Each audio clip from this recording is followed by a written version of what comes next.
दोस्तों बात करने वाले हैं नोसिल स्टॉक के बारे में। देखा जाए तो केमिकल सेक्टर का ये स्टॉक है और स्टॉक के अंदर एक बड़ी गिरावट यहाँ पे चल रही है। स्टॉक के अगर पिछले 5 साल की परफॉर्मेंस की बात करोगे तो स्टॉक ने कोई खास यहाँ पे रिटर्न नहीं दिया। देखा जाए तो स्टॉक में लगातार 3 साल से एक बड़ी गिरावट यहाँ पे गिरावट चल रही है।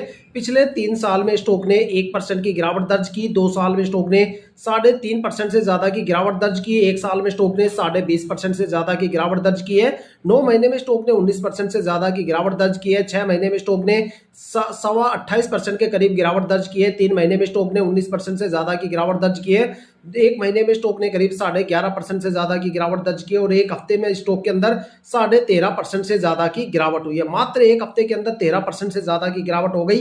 देखा जाए तो स्टॉक के जो फंडामेंटल है वो भी काफी ज्यादा यहाँ पे खराब होते हुए नजर आ रहे हैं। काफी ज्यादा कमजोर और वीक यहाँ पे फंडामेंटल है। देखा जाए तो प्रमोटर की जो होल्डिंग है पिछले साल यहाँ पे 33.84% थी, जो इस साल घट के 33.78% हो गई है। लगातार यहाँ पे प्रमोटर अपनी होल्डिंग को कम कर रहे हैं। देखो भाई, स्टॉक को जो ऊपर ले जाने वाले जो सबसे ज्यादा ट्रस्टवर्दी जो इन्वेस्टर्स होते हैं वो प्रमोटर होते हैं। अगर स्टॉक के अंदर प्रमोटर ही नहीं रहेंगे तो भाई उस स्टॉक को आखिर ऊपर कौन लेके जाएगा? आप या हम या फिर एफआईआई थोड़ी ना लेके जाएगी।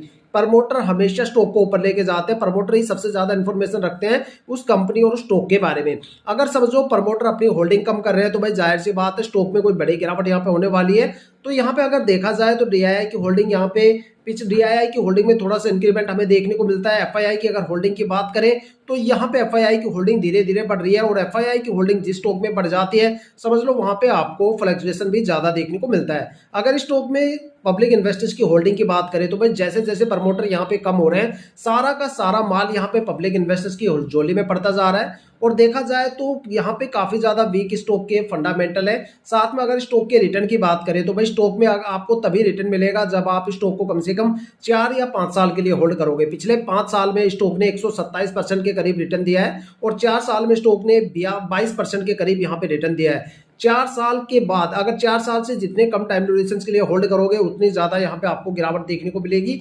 और अगर स्टॉक के थोड़े फाइनेंशियल अगर डेटा पे नजर डालें तो स्टॉक का जो रिवेन्यू है वो 327 करोड़ के आसपास है। पिछले साल ये 340 करोड़ के आसपास था। देखा जाए तो इस साल रिवेन्यू में काफी बड़ी गिरावट हमें देखने को मिली है। साथ में अगर कंपनी के खर्चों की बात करें तो भाई कंपनी के खर्चे रिवेन्यू के साथ साथ यहाँ पे बढ़ते जा रहे हैं, जबकि रिवेन्यू ईयर टू ईयर यहाँ पे गिरता हुआ जा रहा है और खर्चे बढ़ते हुए जा रहे हैं। यहाँ पे कंपनी का खर्चा है 294 करोड़ के आसपास। साथ में अगर कंपनी ने मार्केट से अगर इंटरेस्ट की बात करें तो 0% का इंटरेस्ट यहाँ पे गेन किया है। साथ में अगर कंपनी के रिजर्व और सरप्लस की बात करें जो कि कंपनी किसी भी बुरे वक्त के लिए यहाँ पे स्टोर करके रखती है तो वो यहाँ पे 1532 करोड़ के आसपास है। लेकिन कंपनी की टोटल खर्चे जो लायबिलिटीज है वो 2015 करोड़ के आसपास है। साथ में सबसे बड़ा चीज यहाँ पे जो मुझे देखने को मिलती है भाई कंपनी